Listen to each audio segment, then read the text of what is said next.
introduction of yourself and how long you've been acting. Okay. It's on and off. Can y'all hear me? Yeah. All right. We can switch. So I'm Diallo Thompson, born and raised here in Georgia. I've been acting since I was 8. So it's been a long time. In my eyes, I'm 23 now. I've been passionate about acting all my life. My older sister started before me. Her name is Diallo Thompson, and she inspired me to start. And ever since, I've been trying to go strong with it and be consistent. And yeah, also an artist, do music, engineering, videography, editing. We've worked together on that type of time. So yeah. Hey everyone, my name is Marc Collins. First and foremost, I give everything back to God. I know He is my source, and without Him I wouldn't be here. I'm an Atlanta native. I am in college right now. I've been acting since I was 13, and it's just been a great journey, a humbling journey, and I'm happy to be a part of a great project like this.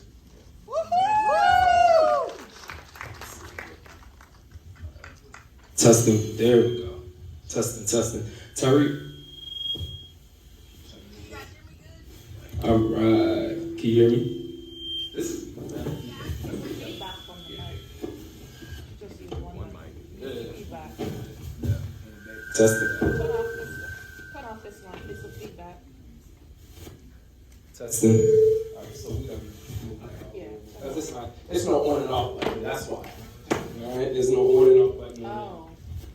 Thank you. You would think it would be real simple, right? Just to switch. That thing was just click. Nope, we on. Down. Nope, we still on. All right. Tyrik, just introduce yourself and how long you've been acting. Okay. Hey everybody, Tyrik Johnson. I've been acting since the end of 2019, so around like 3 years, maybe 2.5, around there. I honestly don't know. I'm based in Atlanta, Georgia, and my acting experience so far has been going pretty good. Obviously, I got the role of Snippy and just got to be a part of amazing cast with amazing directors and amazing people, and everybody is just great. Cool. Awesome. All right. So, what was your reaction when you heard you booked the role in 2? Well, I was really excited.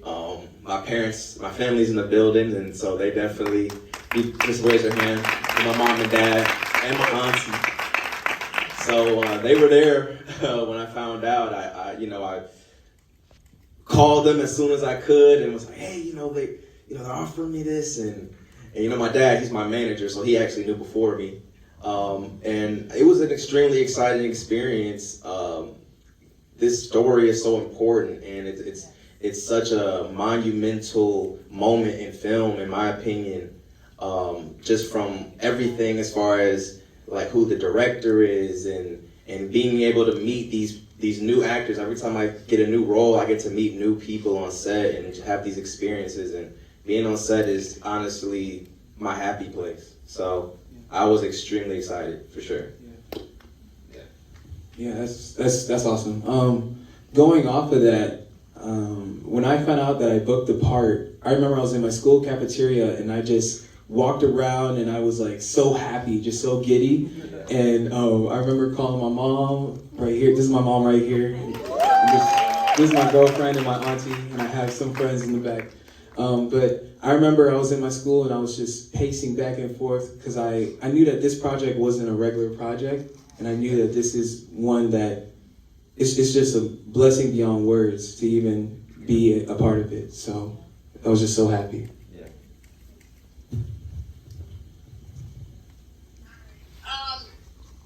My reaction, well, my mom, obviously, everybody's mom and parents knew before their child, because they're parents. But my mom just came up to me and she was just like so happy. She was so proud of me. She was just like, you remember that audition that you did? And I was like, she had to remind me which one. And then I was just like overjoyed. I was so happy. That was one of my first like big things that I ever done, and I was just so grateful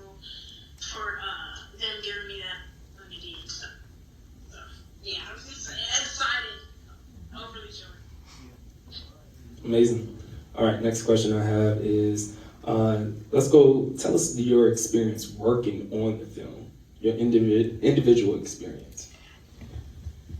Well, being on the film and being on set, it's so jarring seeing these films for the first time, you know, being an actor, because when you're on set, the experience is so different than it ends up being in the final product. You know, me, Marc, Tyrik, we was on set every day, and we were joking around and laughing and freestyling and running, just wilding out and just having fun. Jalen, you know, he can freestyle. Like, we was even going to do a song together.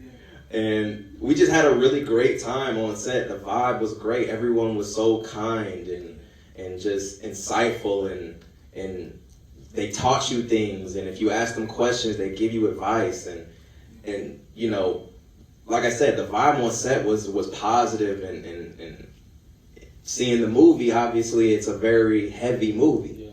So when you see it, it's like, wow, you know, it's interesting just seeing the dichotomy between like being on set and the vibe I had there versus seeing it. So being on set, it was great. It was fun. Marc, Tyrik, look, y'all are great actors. Y'all made it great for me to come. I look forward to coming on set every day just to hang out with y'all and just chop it up with y'all. And, you know, it's great. It was great. You spoke for all of them.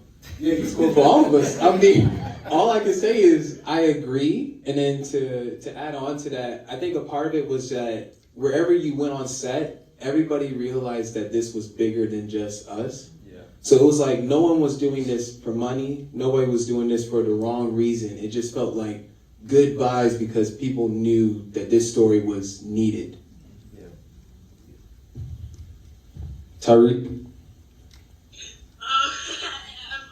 You such a kid, man. Such a kid. I love it. Diallo know all the words out of both of our mouths, but it was just like everybody just said, it was just like amazing on set. I mean, they had a therapist, dialect teacher on set with the therapist was the story of Emmett Till, and a very hard subject about. So that's why they had a therapist, because you know we're still kids, so that can be very hard on us growing up. And dialect was because the southern accent. I had to ask my mom why there was a dialect there. So yeah, I used my mom for everything. But yeah, I mean it was just great. Like Diallo said, we had like fun every day, rap battles, freestyling. I still think I was the worst at freestyling because Jay was always trying to tell me to stop. And yeah, that's really it. It was just an amazing experience. All right. My next question is, did you do any research on the real life character you portrayed? Definitely, absolutely. You know, one of the producers, you know, he created a documentary about Mamie Till back in the early 2000s, and it's on YouTube, and I went and watched that. That was the first thing I watched after I booked it, and then they actually had me read a book that was written by Tyrik's character in real life. That was the entire cast of production had to read that book, right? Honestly, I don't know. Yeah. Did you? Yeah, they did, yeah. Do you remember the movie? I mean, the book? It was like Simi's story or something like that. Yeah. I think it's called Simi's story. So yeah, we had to read the book, and like you said, you know, going through the dialect teacher, the coach, and we had to go on Zoom every like 2 weeks and practice just the dialect and learning about the area, the time period. You know, we learn about Emmett Till in school, but you know, you're a kid when you learn about that. You know, so being able to revisit that story and actually learn the details about it, not only from just reading the script, the book, doing my own research, the documentary, it really helped me to connect with my character a lot more. And there's actually some interviews of some of the people who are still alive in that documentary. Unfortunately, Maurice, he's no longer with us. But just being able to see it from their real life perspective and how they felt really put it in perspective for us as an actor. Because when you're on set, there's tons of lights and cameras and tons of people. And of course you see it there and it feels like it's in the moment. But as an actor, you really have to lock in because there's a lot of distractions. There's just a lot of things going on around you. And you have to realize at all times, this is what we're doing and we have to make sure that we pull it off. Because this is an important story. So. Yeah, this is a really important story, and I think that before I even started researching, I just had like a feeling that there was more to know that I didn't know yet, and I think that just goes to say that we don't learn everything about this story in schools, and it's important that we have a movie like this where we can uncover that and inform the people about the truth behind Emmett Till's story. So, like Diallo had said, there were interviews that are still online now. And before I even auditioned, I made sure I watched all of Wheeler Parker's interviews. Every day I would do one interview, and I would just watch the way he spoke, the way he talked about his childhood, and the events leading up to the tragic event. So it was a humbling experience because I learned a lot. And it made me even more motivated to tell this story and more inspired. Tyrik? Man, y'all gotta stop making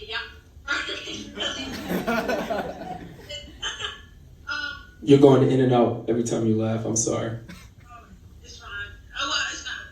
Anyways, so I did do, like Diallo said, they gave us a book, Simeon's, it was Simi's story, and I read it for a couple nights, and I stopped.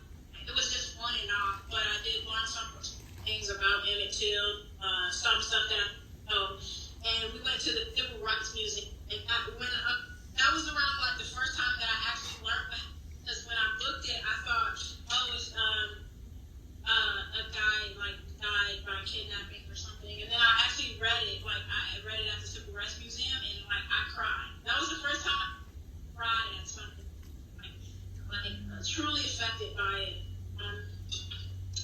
Yeah, so that I did do research on my character. All right, let's dive into it a little bit deeper. So these questions I'm going to ask is from the director's point of view. So if y'all can remember what was the conversation been with the director and been with the producers. So let's go to the store when Emmett Till went inside the store, okay? Emmett was always instructed to have someone with him. Was it explained why he went into the store by himself? Anybody want to take that question? Because you told Emmett to run inside the store. Right. I mean, not Emmett, Simi. Right. Yeah. So, and that's a great question, because for Wheeler, he was born in Mississippi and then he moves to Chicago. So before I go back to Mississippi with Emmett that summer, I'm already familiar with the atmosphere and climate in Mississippi. So like you were saying, having someone in there with Bo or with Emmett is really important because he's not used to how things work. This is his first time in Mississippi. So you see me in the store at first, which is why, from what I understand, why Maurice isn't panicking, because he knows that someone's in there like a supervisor. But then you see me come out the store and then Maurice asks me, where's Bo? And he's still in the store. So I think that's why he asks Simi to go get Bo and make sure he's okay. Tyrik, do you want to add anything on that, or you good? No, Marc did it, or Diallo did an amazing job. That was Marc. All right. He's over there smiling right now. Never not smiling. He's smiling. Can y'all, or whoever wants to speak, explain the kidnapping scene in depth? So, I guess I'll say it just from the perspective of just like filming it. That was for me the hardest scene to get through in the whole movie, obviously, because it was just so traumatic in real life, obviously. But we have to do these things over and over and over again. Y'all don't realize, like, me and Marc was there until like 5 a.m.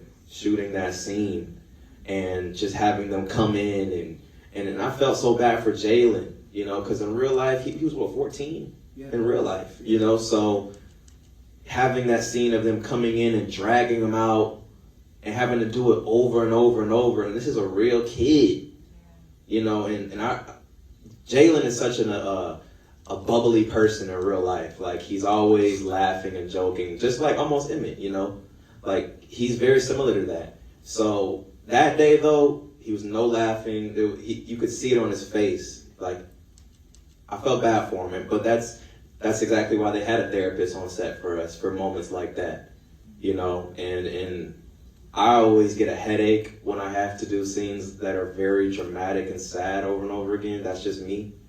So I try to keep a clear mind and a positive mindset and not go too deep into it, because for me, it physically hurts. So yeah, that was a tough scene to do, but I was just glad we got it over with, to be honest, because it was so... Speak from the director's perspective and notes that she gave you?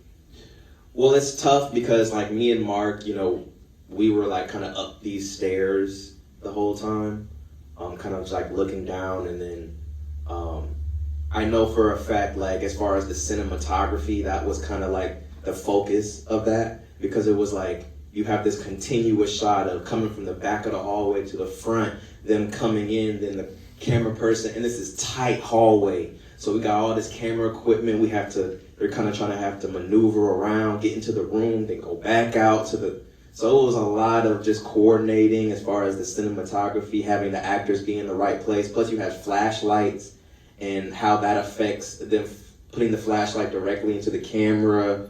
It was a lot of stuff that she had to juggle in that scene, and just seeing her do it was very inspiring, because directing is not easy. So it was inspiring seeing her be able to maneuver something that wasn't an easy scene to film. So, yeah. If you want to say something. No, that was great. You good? Okay. Tyrik, you want to say anything? I mean, I'm good. I'm gonna start passing Tyrik and Marc first. All right. You want me to say anything? All I was gonna really say was, since I was in the room, I could definitely see that shift on Jay's face. It went from like smiling and laughing before they got the camera set up to like straight serious. So, that's it. Okay. It is such a heavy story. Did you find yourself taking this character you portrayed home with you? Tyrik? Wait. So you played Simi. Yeah. Did you find yourself taking this character home with you? Meaning the behavior that you portrayed on film, did you take it home with you? Did you feel those feelings? Yeah. And there's not a lot of roles that really have an effect on certain people, including me, but Semi, I definitely felt it. It's a true story. So whenever it's a true story and something happens like that, I definitely wanna. I'm going nowhere with it. Anyways, You're going somewhere. We hear you. I'm trying to think of. I definitely felt something from Simi's perspective. It's okay. just I took something home with me. Any of y'all two want to speak? I remember one of the things that the director emphasized to me for our scenes was the joy that kids have, and that she wanted us to bring to life. And as Tyrik said, like, I'm always smiling. So in a way, like, being a joyous person myself, I connected with Wheeler, and there were days where I did take Wheeler home, and it felt sad because like we said, we had great times on set, and we made like great friendship, great camaraderie. So it felt sad going through some of those scenes, like the kidnapping, or even like the open casket where I'm just seeing Bo. So yeah, it was real. Yeah, for me, I never had any little brothers or anything like that in real life, but I have younger cousins, and obviously everyone has people in their family that they care about so much. And for the character of Maurice particularly, talking to the director and obviously just my own opinion on him is like, he's the oldest out of these cousins. So he's the one that's driving him to the store, taking him to the parties and this and that. So at the end of the day, it's Maurice's job to take care of Emmett. He's from Mississippi, and Emmett is not. So he's supposed to watch him. He's supposed to protect him, and he failed him. He let that happen. He was outside playing cards. He went in there, and all I did was send someone, go check on him real quick, and you see what happens. So just obviously knowing, like, I have a nephew and younger cousins, and knowing like how much I love them in real life and how much I want to protect them and make sure they're safe. The guilt of a character of feeling like when she comes back to Mississippi and he's like, I'm so sorry, man. Like, in my head, like, that holds so much weight, because it's like, in his mind, this is my fault. Just like the grandmother felt like, I'm the one that told him to go down there. It's his fault, or it's my fault. You place blame on yourself, and that heaviness, I did feel that as far as just like looking at my real family members and like kind of feeling a way like, I want to make sure they're safe, so I did take that home with me. So yeah. 2 more questions. This question is for Marc Collins. At the film's beginning, you were at the train station with Mammy, and you see Emmett take off with you. Y'all head on down to Mississippi, right? Did you notice a moment of sadness from Mammy in the beginning? Because we already know what the story is, but she's an actress, so she has to be a little bit lighter. How was set that day for y'all scene, specifically with Mammy and what you witnessed with her? When I remember coming that day, because that was my first day on set, and all I saw was a mother. She was a mother, and just like any mother, you don't want to see your kid go from the nest. So she's sending her kid off on a train for the first time to Mississippi, and I felt that, but I just felt so much love from her, and it was like, it felt safe all around, and it was just a mother's love. Yeah. Last and final question. Do you have a different perspective on how you view humanity? Whoever wants to go first. Do you have a different perspective of how you see people? Like, in general, or like on set? In general, after this movie. Oh yeah. I mean,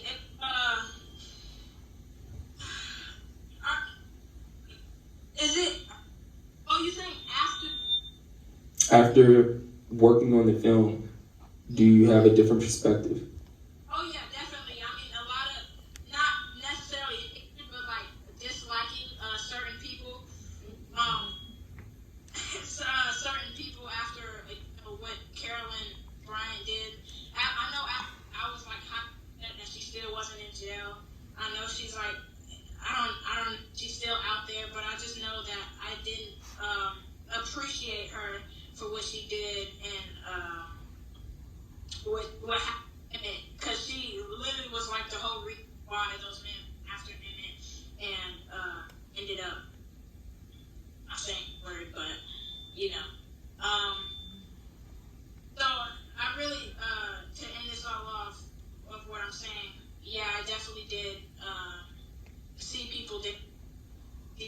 true self and not the ones that they show me. So yeah.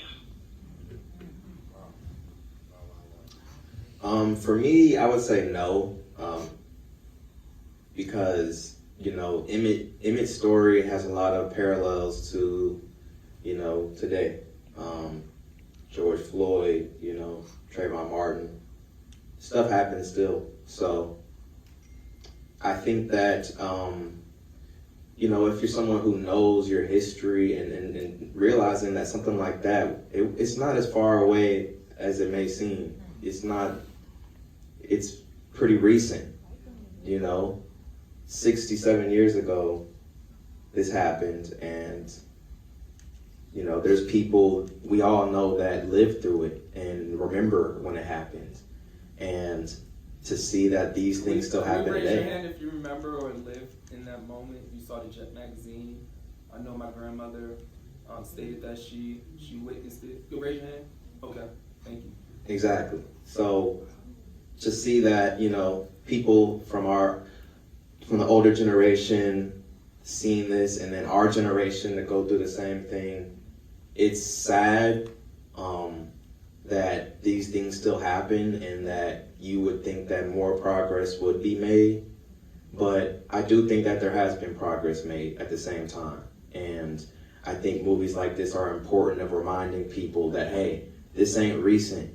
The people in our generation who think everything revolves around us and we're the only ones going through stuff. That's not the case. There's been our ancestors had a lot of things on their shoulders that they paved the way for us. And that's kind of what this movie was able to show me as far as being on set and feeling like I'm in this other time period that I'm not born in, but I feel like I'm there. And it does give you a new perspective of kind of how maybe they may, and you'll never really, because you're on a movie set, so you're not going to know how they really felt, but you may have a better understanding of their perspective just because you're able to, quote unquote, live that moment out. So it didn't really change my opinion too much, but it did give me better perspective on how they may have felt in those moments. I think my new opinion about humanity after doing this film was the phrase, like, we cannot forget about each other. We're all humans, and this project, I believe, has been worked on for a decade now, maybe a little bit more than a decade. So, and that's on the efforts of the great producers behind it, and that goes to show that they didn't forget this story. Wheeler Parker Jr.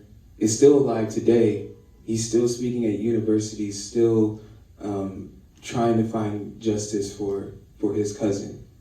So we cannot forget about each other as humans.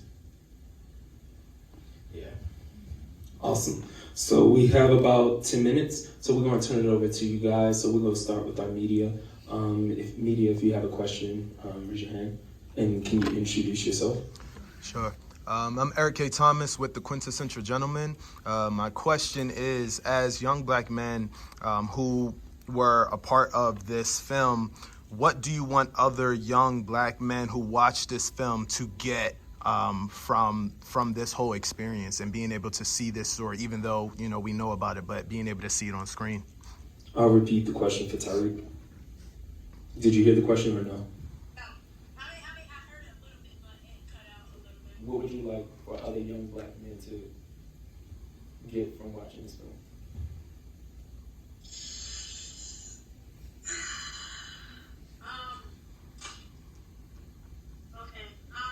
Just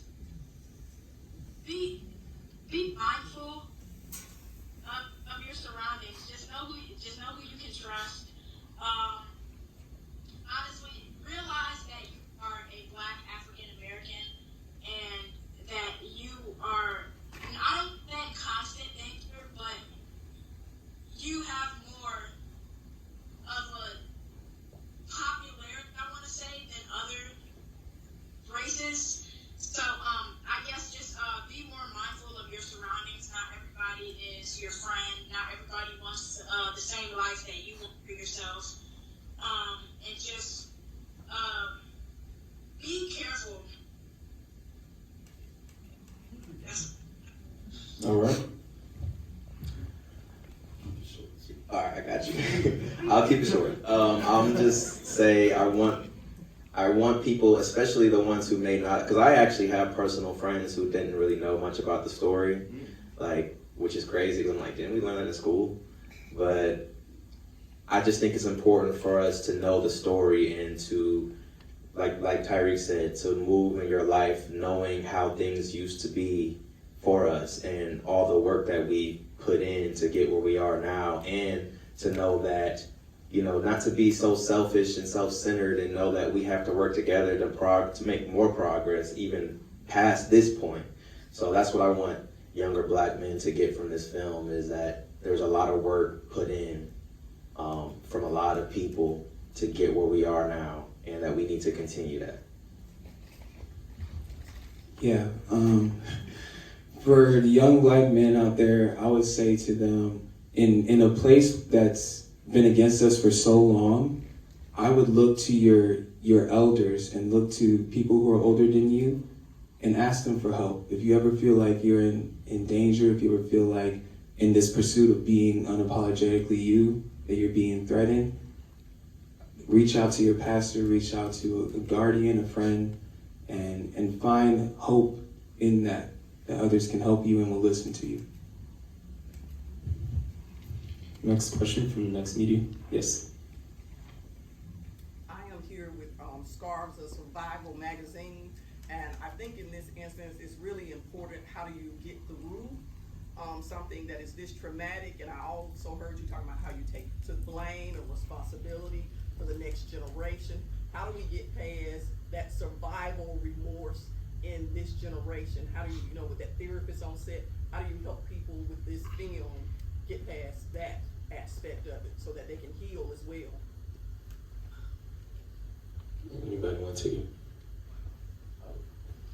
Honestly, well, that's a very loaded question. I wish I had time. And really, it's almost like a question that I can honestly say that I don't have all the answers to. At the end of the day, I'm not a genius. I'm an actor, so I can give people opinions. But I'm learning too. I would like to know the answer to that. So if someone could teach me, because we do have a lot of things we've gone through in the past, and it's gonna take work. I don't know all the specific steps, but me personally, I'm willing to be open and listen, and be a part of the journey. So my advice for that is you have to sometimes, or you have to know when to disconnect from the world, disconnect from social media, and reconnect with God for one, and reconnect with yourself. Whatever fills you up, it may be social media, but it may not be social media, and it may be going to the park, doing small things like getting food with your mom or with your dog. So reconnect with God and reconnect with yourself. Yeah. Tyrik, do you want to answer that? Louis, can you say for me Can you repeat the question one more time for Tyrik? Yes. It was really how do you help people heal through those tragedies, those scars that have caused by something traumatic? Like Marc said, Marc, you kind of just gotta take a long time, think about what really happened, and think about, stuff like that. I mean, it's not, you can't, I don't think you can heal from it, because it's gonna keep happening. There's so much stuff now that it's gonna keep happening. So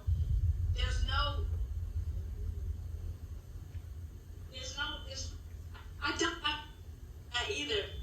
I don't really have, I can't really say anything. Okay, thank you. Last question from media. Yes, it's Amir Shah from the Atlanta Daily World. So we see that there's a push, mostly a right-wing push, to basically eliminate historical studies from schools. They've got this critical race theory thing, and they don't want to teach what's happening. And you talk about a lot of your friends don't really know about this story. So how do this generation use movies like this, use social media to really talk about what's happening historically when they're taking so much and they're trying to eliminate so much studies from the past, from schools? How do we continue to tell these stories from social media and with things like film and TV?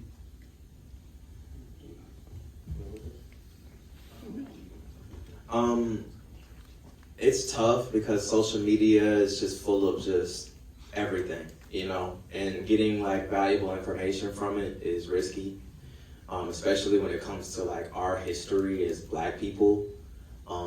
And like you said, you know, you really can't rely on schools. So I think that really, for me, in my opinion, the best way is for like parents. You know, parents have to take initiative of teaching their kids, and it's tough because some parents don't even know. So, you know, learning how to do research, having the mindset of wanting to do research and learn about your history is important, because if you want to do it and you learn how to research, then you'll be able to find it. And I'm a type of person who talks to a lot of my friends about a lot of these issues. Some younger Black people, young Black men, you know, they don't talk about these things. They only talk about stuff going on social media and with rappers and movies. But me, I try to take an initiative, and that's because of my mom and dad. They taught me. So I try to help my friends and educate them as much as I can. And I can't speak for everyone for that, but we just have to take initiative, each and every one of us, and just try to educate each other if we have the information.